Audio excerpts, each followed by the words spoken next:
Hello and welcome to the Nook book review. I'm Ghannouj. Today's book is not just a spy thriller.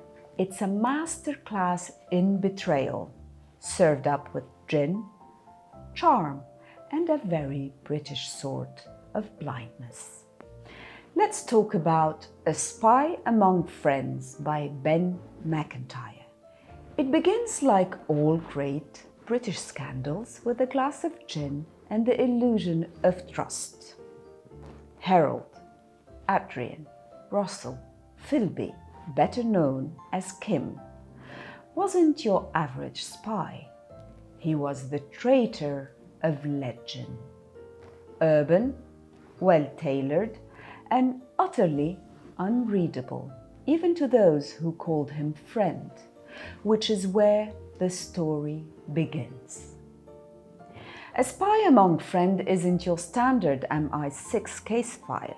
Ben Macintyre zeroes in on one relationship, Philby and his closest friend, Nicholas Elliott, fellow intelligence officer, fellow gentleman, and the man he would ultimately betray.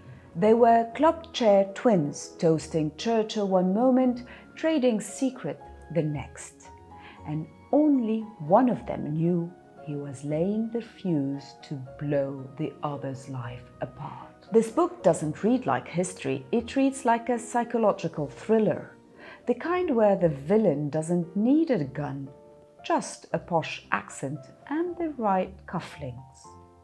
Macintyre writes with the elegance of a novelist and the economy of a spy. Each scene is tight, cinematic, and dripping with tension. You don't get bogged down in tradecraft. No dead drops or secret codes here. You get atmosphere. You get mood. You get betrayal that hits like a slap with a velvet glove. What makes this book more than just good yarn is what it reveals. Philby wasn't protected despite being an insider. He was protected because of it. He had the accent, the school tie, the uncle and the lords, so no one looked too closely. And while MI6 clinked glasses and recited Kipling, Philby passed the crown jewels to Moscow, along with the lives of countless agents. It is not just a spy story, it's a morality tale about class, trust, and the danger of assuming that our kind of chap can't possibly be a traitor. And then there's Elliott. Macintyre paints him not just as a friend, but as a symbol of loyalty so deep it borders on blindness.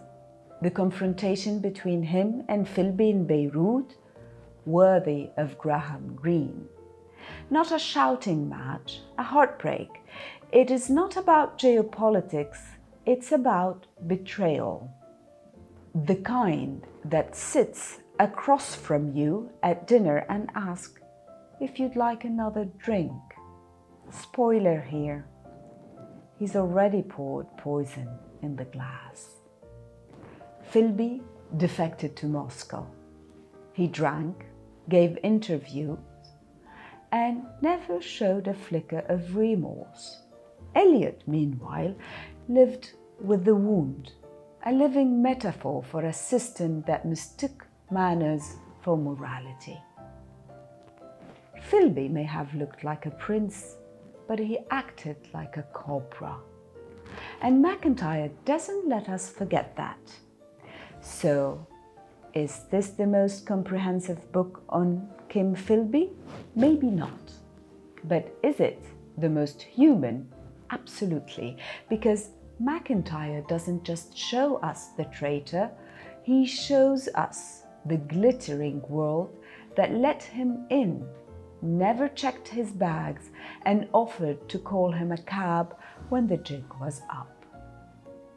A Spy Among Friends is gripping, elegant, and strangely heartbreaking. If you want a Cold War story with more heartbreak than gunfire, more whiskey than wiretapes, this is your book. Read it with a drink in hand and your trust in check. And remember, sometimes the most dangerous people are the ones who know how to make you laugh.